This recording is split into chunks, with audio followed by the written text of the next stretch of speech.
Assalamu alaikum. Today I will be reading Giraffe and Bird by Rebecca Bender. For all the little birds in my life, it's true that getting along can be difficult. If the bird could tell you, he'd say he can't stand the giraffe. And if the giraffe could tell you, he'd say he can abide the bird. The bird, you see, makes funny faces at the giraffe. And the giraffe sticks out his long tongue at the bird. This makes the bird twitter in the giraffe's ear. Tweet, tweet, tweet. That makes the giraffe invite the bird's personal space. Some days the giraffe has bad bread. Other days, the giraffe eats too many berries, which are high in fiber. Frequently, the giraffe makes loud noises when he chews his food with his mouth open. Smack, smack, smack. Often, the bird slurps up a slimy worm in front of the giraffe. Slurp. Sometimes the bird turns his feathers just above the giraffe's head. Sniffle, sniffle. This makes the giraffe sneeze. Achoo! Every time the giraffe lets out a sneeze, the bird is blown right off the telephone wire. And every time the bird is blown on the telephone wire, he flies up to perch right on the giraffe's horn. When the bird perches on the giraffe's horn, the giraffe swats him with his ears. Swat, swat, swat.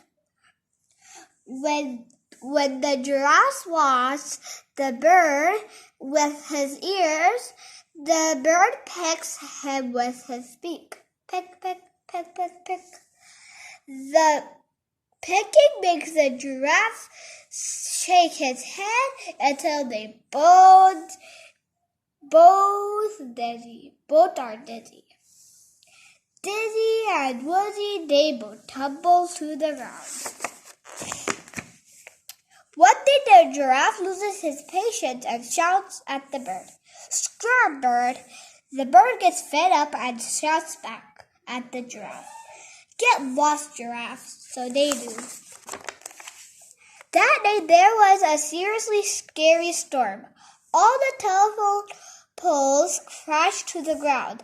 The giraffe wishes he could hide his ears under the giraffe's feathers, so he wouldn't see the lightning.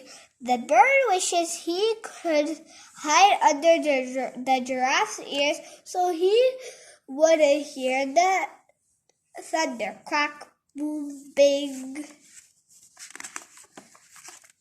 The next morning, the giraffe feels glum. He has nowhere to sit and no one to pick and pick. The giraffe feels lonely. There's no one around to pester and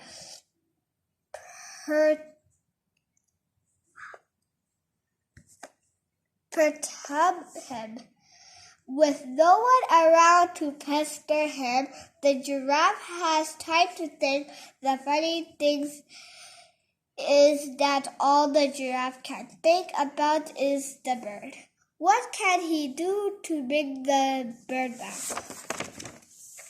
The giraffe agrees to help the telephone company for a while. He doesn't have to wait long for the bird to return. He also doesn't have to wait long for the bird to start making faces again.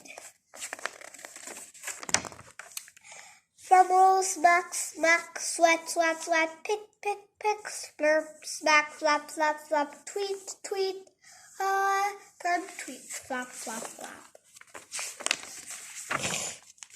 Now it's true that getting along can be difficult, and if you ask these two, the giraffe might still say he can abide the bird, and the bird might still say he can't stand the giraffe. But we know better. The end.